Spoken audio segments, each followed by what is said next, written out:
अस्सलाम वालेकुम। अब हम देखेंगे कि हम अपनी बैंक ट्रांज़ैक्शंस कैसे कर सकते हैं।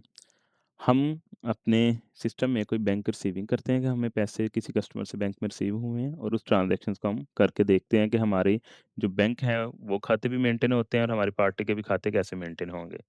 उसके लिए हम अपनी किसी पार्टी को ढूँढते हैं, किसी भी रिसीवेबल को, हमारे कस्टमर को जैसे हमारे पास रफ़ीक एक कस्टमर था।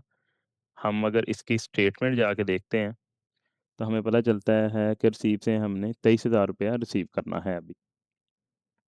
तो हम ऐसे करते हैं, हम यहाँ पर अपने बैंक्स को देखते हैं। जैसे हम इस पे क्लिक करते हैं, यहाँ पर हमारे पास डिफरेंट बैंक्स आ रहे हैं कि बैंक अल्फ़ला जो मेरे पास मौजूद है, इसमें 60,000 पैसे मौजूद हैं। मैं ऐसे करता हूँ, मैं इसमें एक बैंक इन यानी इसमें पैसे रिसीव हो रहे हैं, वो ट्रांज़ैक्शन इनिशिएट करता हूँ। यहाँ पर हम अकाउंट में जाके ये हमारी वो बैंक अकाउंट है जिसमें हम पैसे रिसीव कर रहे हैं। यहाँ पर मैंने वो बैंक अकाउंट ढूँढा और मैं उसको यहाँ पर सिलेक्ट करता हूँ। तो यहाँ पर मेरे पास ये करंट बैलेंस और नेक्स्ट बैलेंस भी आ जाएगा, इस ट्रांज़ैक्शन के बाद बैलेंस क्या रह जाएँगे। और यहाँ पर मैं अगर अपनी पार्टी सेलेक्ट करता हूँ, ये मेरा कस्टमर है जो मुझे पैसे भेज रहा है, इसने मुझे ₹23,000 पे करना है। ये सिस्टम बता रहा है कि इसका करंट बैलेंस 23,000 है।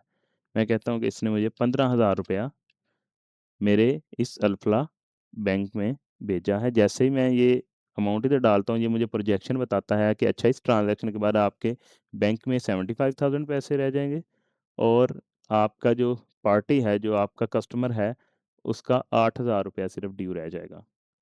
अगर कोई रेफ़रेंस नंबर है वो हम डाल सकते हैं। ट्रांज़ैक्शन की टाइप मैं ये कहता हूँ, ये उसने मुझे ऑनलाइन ट्रांज़ैक्शन भेजा है। कोई रेफ़रेंस है तो मैं डाल सकता हूँ ताकि वो रिपोर्ट में आ जाए। जैसे ही हम इसको सेव करेंगे, मज़ीद कंटिन्यू करेंगे, मज़ीद ऐड कर सकते हैं, वरना ये सेव हो जाएगा। अब जैसे ही मैं इसको दोबारा रिफ्रेश करता हूँ, तो मेरे पास ये 75,000 यहाँ पे शो हो गए कि अब मेरे बैंक में 60 के बजाय ₹75,000 हैं। और जैसे ही मैं अपने कस्टमर रफ़ीक की स्टेटमेंट दोबारा देखता हूँ, तो उसमें मुझे ये नज़र आ जाता है कि ₹23,000 हमने इससे लेना था, ₹15,000 आज इसने पे किया हमारे बैंक के अंदर, ये बैंक इन है और ये हमारे पास ₹8,000 मज़ीद इससे लेने वाला रह गया। अगर हम इस ट्रांज़ैक्शन के ऊपर इसके ऊपर क्लिक करेंगे, तो ये हमारे पास बैंक वाउचर की रिसीप्ट भी ओपन हो जाएगी जिसको हम प्रिंट कर सकते हैं।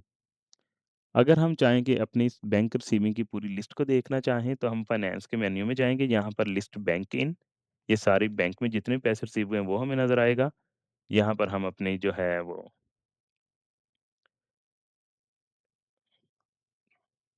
यहाँ पर मेरे ख़्याल से कोई प्रॉब्लम है नहीं, प्रॉब्लम टू डेट है 8 अप्रैल। जैसे हम 8 अप्रैल तक जाते हैं, तो ये 7 अप्रैल की थी, इसलिए ये हमारे पास यहाँ पे शो हो गई अब। यहाँ पर अगर हम चाहें तो हम इसको व्यू कर सकते हैं, प्रिंट क्लिक करेंगे, वही प्रिंट ओपन हो जाएगा जिसको हम प्रिंट भी कर सकते हैं। अगर हम डिलीट करना चाहें इसको डिलीट भी कर सकते हैं। Thank you so much.